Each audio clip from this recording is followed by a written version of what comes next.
Versículo 18.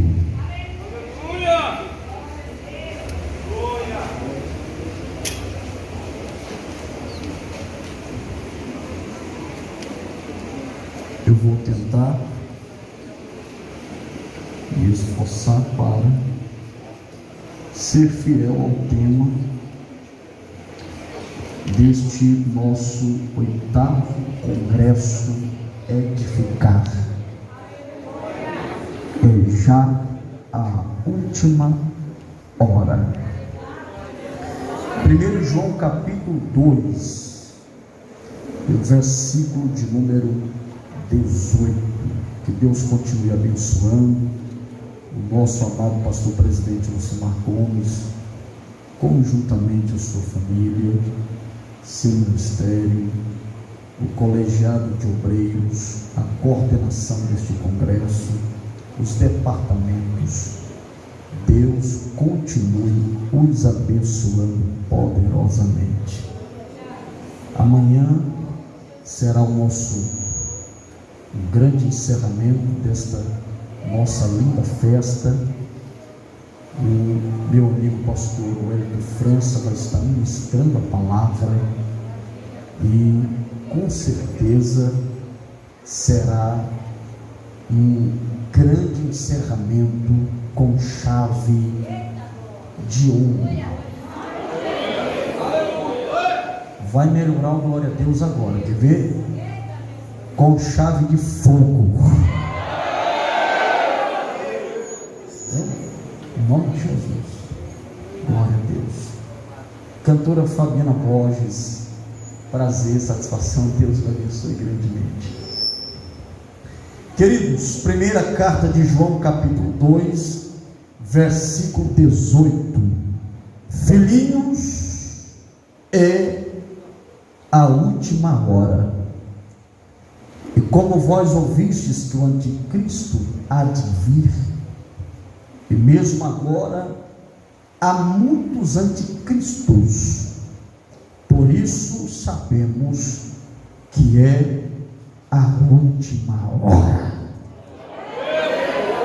Tome o seu assento, dizendo glória a Deus e aleluia. Graças a Deus.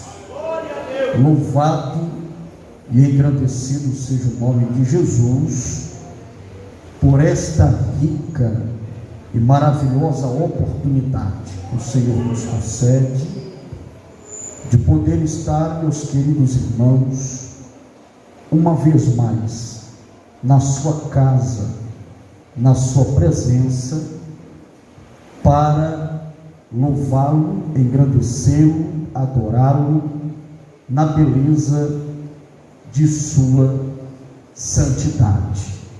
O nosso Deus é digno de toda honra, de toda glória, de toda exaltação, acima nos céus e aqui na terra. Nós temos milhares de razões para proclamarmos, para anunciarmos, para declararmos, para dizermos o quanto esse nosso Deus é bom, o quanto a sua misericórdia dura para sempre. É bem verdade que estamos aqui pelas misericórdias do Senhor, e as suas misericórdias são a causa de não sermos consumidos. As suas misericórdias não têm fim, não têm fim, não têm fim. Esta é uma carta familiar de um pai aos seus filhinhos que estão no mundo.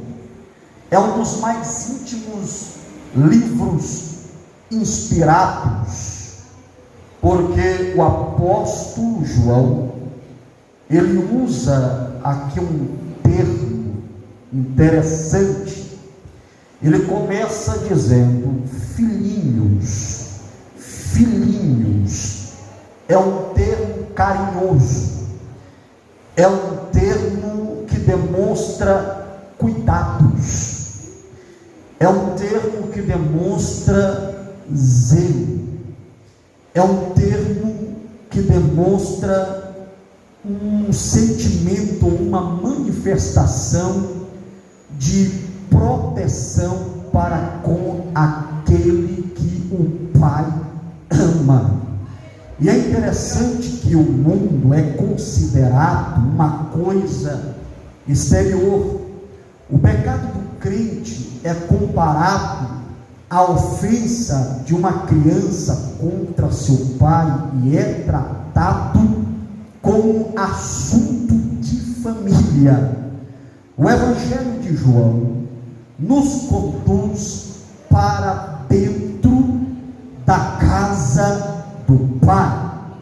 Em algumas das epístolas do apóstolo Paulo, em algumas das suas cartas, o apóstolo Paulo trata os filhos, os servos e servas de Deus, como no sentido público. No entanto, aqui nós podemos perceber uma diferença, é que o apóstolo João já trata o servo, a serva de Deus como filhinhos, no sentido mais íntimo, no sentido mais ligado, no sentido de conduzir os servos, as servas de Deus para dentro da casa do Pai. Sua primeira epístola faz com que nos sintamos à vontade na casa. Sua primeira epístola aqui faz com que tenhamos esse sentimento de pertencer, de aconchego, de nos sentirmos de fato bem na casa do nosso Pai Celestial. E João escreveu de onde residia em Éfeso, a certo número de igrejas da província da Ásia, que estavam sob responsabilidade apostólica, visto que algumas congregações tinham um problema comum e necessidades semelhantes. João escreveu esta epístola como carta veicular, enviando-a para um emissário pessoal juntamente com suas saudações pessoais. E o propósito de João aqui, ao escrever a primeira epístola, foi de expor e rebater os erros doutrinários e éticos dos falsos mestres, e exortar, admoestar, ensinar, mostrar a seus filhos na fé a manter uma vida de santa comunhão com Deus, santa comunhão com Deus, santa comunhão com Deus. Os mestres aqui, aos quais João chama aqui de anticristos, porque quando lemos com atenção esta palavra, esse versículo, o apóstolo diz: filhinhos, é já a última hora, e como vós ouvistes que o anticristo há de vir, e mesmo agora há muitos anticristos, no plural, há muitos anticristos que já surgiram. Por isso sabemos que é a última hora, é a última hora. Então, quando o apóstolo João se refere a esses anticristos, ele está se referindo aos falsos profetas, aos falsos ensinadores, aos falsos apóstolos, aos falsos discípulos. Ele está se referindo àqueles que tinham se afastado, que tinham se separado da verdadeira fé.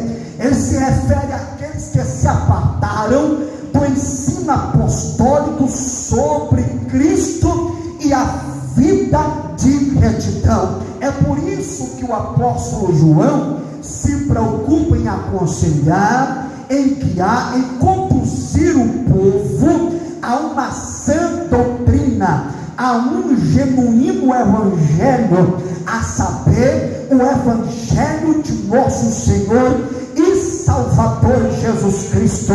Então, do ponto de vista positivo, João define a vida cristã, evitando todo e qualquer meio termo entre luz e trevas, entre verdade e mentira, entre justiça e pecado, entre amor e ódio, entre amar a Deus e amar ao mundo, entre filhos de Deus e filhos do diabo, porque com Deus não existe meio termo, porque com Deus não existe mais ou menos. Com Deus ou é ou é, ou é ou não é.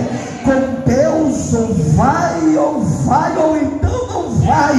Com Deus não existe meio termo, não existe meia verdade, é a verdade, porque conhecereis a verdade, e a verdade vos libertará. Jesus é a verdade que liberta. Então, Deus é assim. Por isso o apóstolo João tinha essa preocupação de fazer com que a igreja mantesse a santidade, a comunhão, a pureza diante de Deus em primeiro lugar e diante dos homens. Mas é interessante notarmos aqui alguma coisa no sentido da palavra aqui exposta ou lida, porque o apóstolo diz: filhinhos, é já a última hora. Filhinhos, é já a última hora, e muitos anticristos têm se levantado. Então esse problema de falsos ensinos ou falsos ensinadores, esse problema de falsos profetas ou falsos discípulos, não é de agora, já é de muito tempo atrás. Então percebemos que desde o começo, Deus sempre se preocupou no bom sentido da palavra.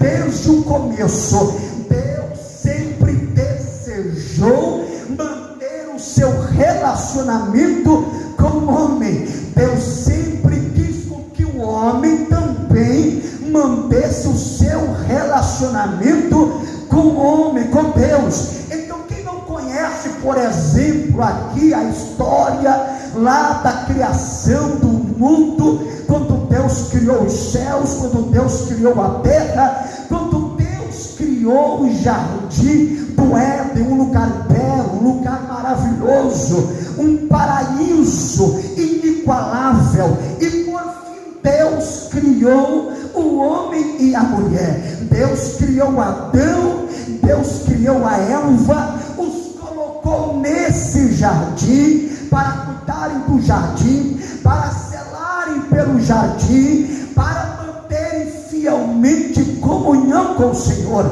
Mas todos nós sabemos que o homem caiu, o homem pecou. Então, desde a queda do homem na terra, Deus não parou por aí. Aliás, Deus não para, Deus não para, Deus não para, Deus não para.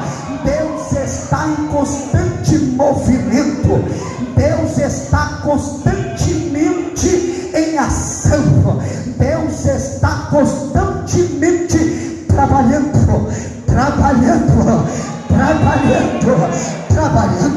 Enquanto você dorme, Deus está trabalhando. Enquanto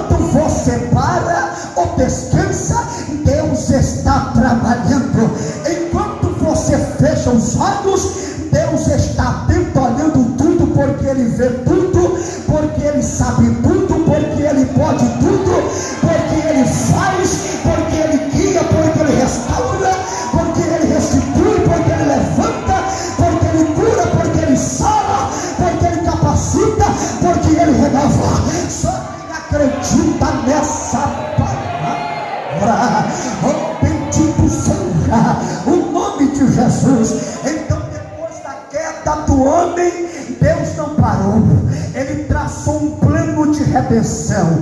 Deus arquitetou, Deus projetou, Deus desenhou um plano, é o chamado e conhecido o plano de redenção do homem, o maravilhoso plano, o extraordinário plano. Não existe plano igual. Aliás, não existe um Deus como nosso Deus. Eu vou repetir: não existe um Deus como nosso Deus. Não há Deus maior do que o nosso Deus. Não há Deus tão grande como o nosso Deus. Não existe tão Deus tremendo como o nosso Deus. Não existe. Ele está te contemplando, Ele está te sondando, Ele te conhece, Ele te vê, Ele sonda o teu coração. Ele sabe do que você está sentindo, Ele sabe do que você está pensando, Ele sabe do que você está imaginando. Ele sabe, Ele sabe. Se você puder, olha para quem está do teu lado e diga com ele, diga para ela com fé e com alegria: ei, Ele te conhece, hein? Diga para ele, diga para ela: ei, Ele te conhece, Ele te conhece, Ele te conhece, Ele te conhece, Ele te conhece, Ele te conhece. Será que como tanto Ele conhece você, por isso você pode levantar a mãozinha, abrir a boca, o chuta e fazer um barulho de adoração? Vai, levanta a mão para baixo, levanta a mão para baixo.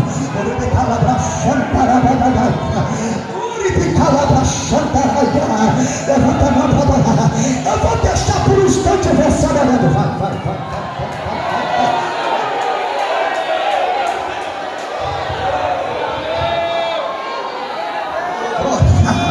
Então Deus traçou um plano, porque o que Deus cria não pode ser destruído, porque o que Deus faz não pode ser desfeito, porque o que Deus levanta não pode cair, porque se Deus edifica também não pode ir em ruínas.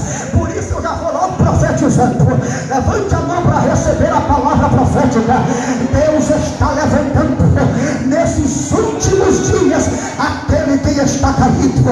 Eu vou melhorar. Deus vai levantar quem está caído, Deus vai fortalecer quem está fraco, Deus vai animar quem está desanimado, Deus vai rejuvenescer a fé de alguém. Deus vai. Essa vai para os jovens também. Deus vai levantar jovens aqui do meio, pregador da sua palavra, pregador da palavra. Deus vai levantar jovens cantores, pregadores. Deus também quer usar crianças, Deus também quer usar senhoras, Deus quer usar os obreiros. Levanta a mão para baixo.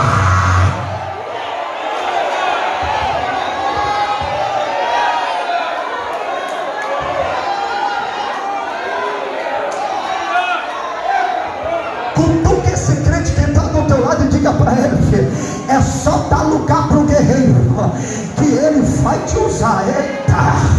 Diga mais uma vez para ele e para ela: é só dar lugar para o guerreiro, que ele vai te usar. Ei, diga mais uma vez para ele e para ela, para ele melhorar. Glória a Deus, aleluia. Vai, é só dar lugar para o guerreiro, que ele vai te usar. Ele vai te usar, ele vai te usar. Levanta a mão para adorar ele aí. Palavra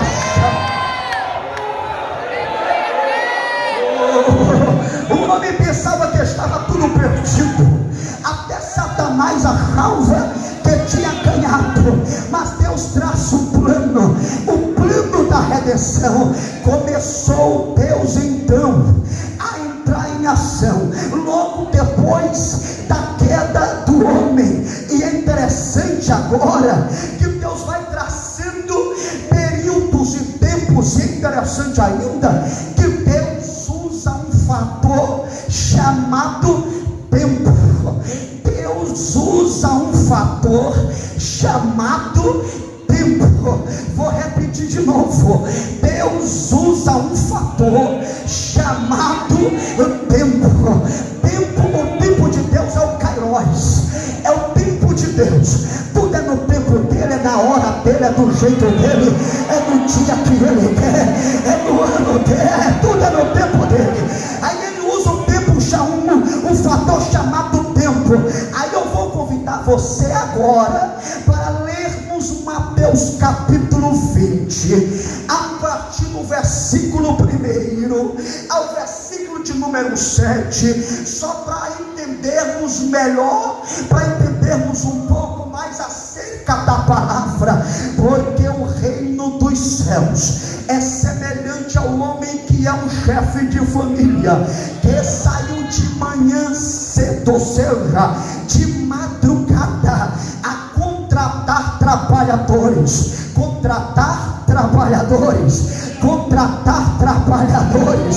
para a sua vinha. E tendo acordado com os trabalhadores 1 denário por dia, mandou-os para a sua vinha. E ele, saindo perto da hora terceira, viu outros que estavam ociosos no mercado, e disse-lhes: ide vós também para a vinha, e dar-vos-ei o que for justo. E eles foram pelo caminho. Ele, saindo outra vez, cerca da hora sexta e da 9ª hora, fez da mesma forma. E ele, saindo cerca da hora 10ª, a última hora, diga a última hora, encontrou outros que estavam ociosos, e disse-lhes: por que estáis ociosos todo o dia? Versículo 7, capítulo 20 de Mateus. Eles disseram-lhe: porque nenhum homem nos contratou. Ele disse-lhes: ide vós, ide vós também para a vinha, e tudo quanto for justo vós recebereis. Eita glória! Oh, bendito seja o nome de Jesus. Esse texto aqui, Jesus está falando sobre a grande importância da contratação, da participação, do envolvimento dos trabalhadores para a sua seara, para a sua vinha. Fala-nos acerca, evidentemente, da sua obra com A maiúsculo, tá? Não é obra com O minúsculo, porque a obra de Deus é algo diferente, é algo maravilhoso. Só para entender e se encontrar na obra, tem que sair do natural e entrar no sobrenatural, sobrenatural de Deus. Porque lidar com as coisas de Deus é lidar com o sobrenatural. E aqui o Senhor usa na sua parábola um fator chamado tempo. Em primeiro lugar, a palavra nos fala acerca do horário, o horário da madrugada. Mas deixa eu só tentar aqui dizer para você que existem diferentes formas de medir o tempo. Por exemplo, há uma grande diferença entre o nosso relógio aqui no Ocidente e o relógio oriental, principalmente dos povos semitas. Aqui no Brasil, quando chega meia-noite no nosso relógio, é 0 horas, 1 da madrugada, ou é 1h da manhã, ou a primeira hora. Mas no relógio judeu, 0 horas são 6 6 horas da manhã. E no relógio judaico, amanhecer do dia é 0 horas. A primeira hora do dia no relógio judaico corresponde às 7 horas da manhã aqui para nós, mas a segunda hora do dia no relógio judeu é 8 horas da manhã, e a terceira hora do dia no relógio judeu é 9 horas da manhã no nosso relógio aqui no Brasil, e aí sucessivamente. E a Bíblia começa dizendo, a Bíblia diz que o trabalhador, ou seja, o dono da vinha, o chefe daquela vinha, o senhor daquela família, saiu de madrugada, saiu de madrugada, saiu de madrugada, saiu de madrugada, atrás de trabalhadores, a contratar trabalhadores para a sua vinha. Aí eu pergunto, quem são esses trabalhadores da madrugada? Esses trabalhadores da madrugada, eu posso entender que foram os patriarcas, que foram os profetas. Olha só, Deus começou o seu plano de redenção pela madrugada. Pela madrugada Deus levanta os patriarcas, Noé, por exemplo, Abraão. Pela madrugada Deus levanta os profetas, Isaías, Jeremias, pela madrugada. E aí o texto continua dizendo que o chefe da família foi na hora terceira, ou seja, às 9 horas da manhã. E aí a Bíblia vai dizer claramente que ele sai às 9 horas da manhã. E aqui eu posso entender que os trabalhadores da hora terceira foram aqueles que estavam no cenáculo. Em Atos capítulo 2, a partir do versículo 1 em diante, em Atos capítulo 2, nós entendemos que houve ali o cumprimento de uma promessa, do derramamento do seu Espírito Santo. Aleluia! Deus levanta os discípulos. A partir dali, a Bíblia diz que todos ficaram cheios, todos. Eu vou repetir até você melhorar. Glória a Deus, aleluia. Todos,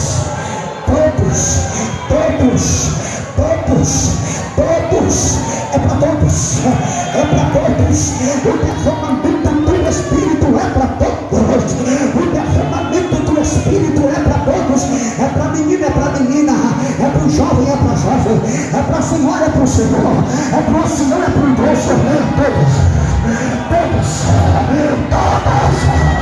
foram cheios do Espírito Santo. Levanta a mão para adorar. E essa hora era a hora terceira. Os trabalhadores da hora terceira foram os discípulos e tratados pelo poder do Espírito Santo. Só quem quer receber poder do alto, levanta a mão e dá um grito de glória.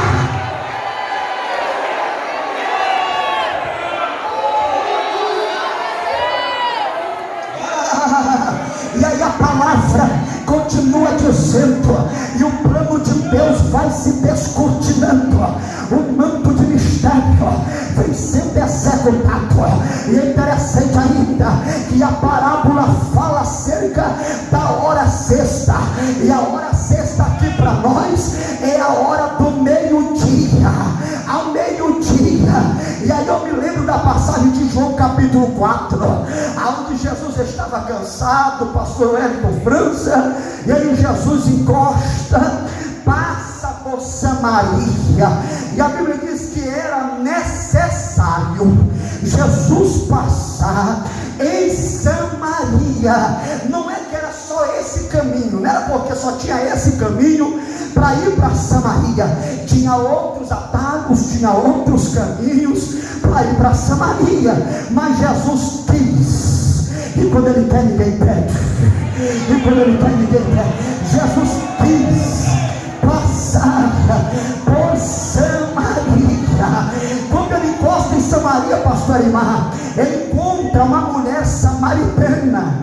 E aí ele começa a conversar com aquela mulher. Meu querido pastor Lucimar, enquanto ele conversa com aquela mulher, a mulher aproveita para tirar algumas dúvidas. Mas Senhor, o Senhor me pede de beber, sendo tu judeu. E os judeus não tinham amizade de nenhum jeito com os samaritanos naquela época.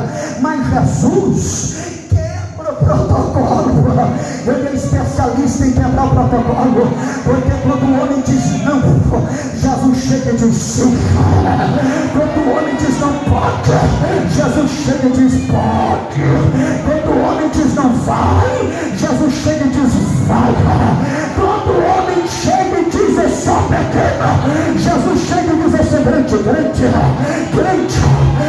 sou grande na tua vida, então vai, porque eu estou contigo.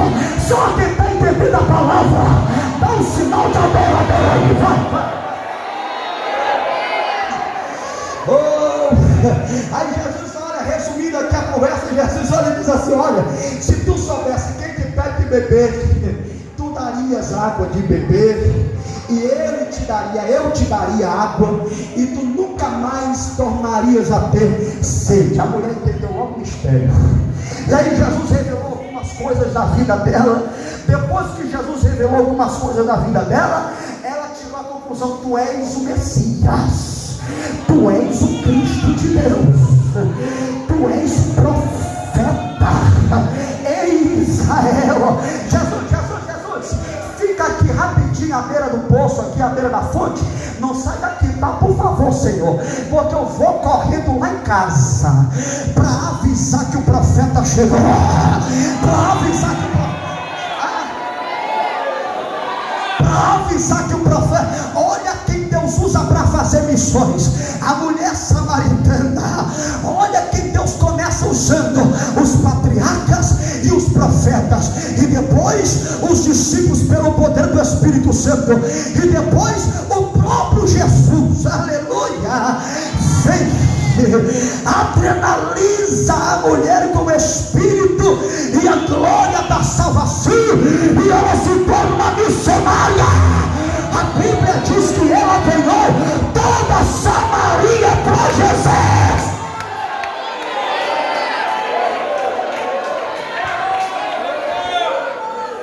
Ganhou toda Samaria, pregador Roger Portela, toda Samaria para Jesus. A Bíblia diz claramente que todos reconheceram que ele de fato era o Cristo, o profeta. Oh, bendito seja o nome de Jesus. E aí a Bíblia vai falar da hora nona. A hora nona para nós aqui são as 3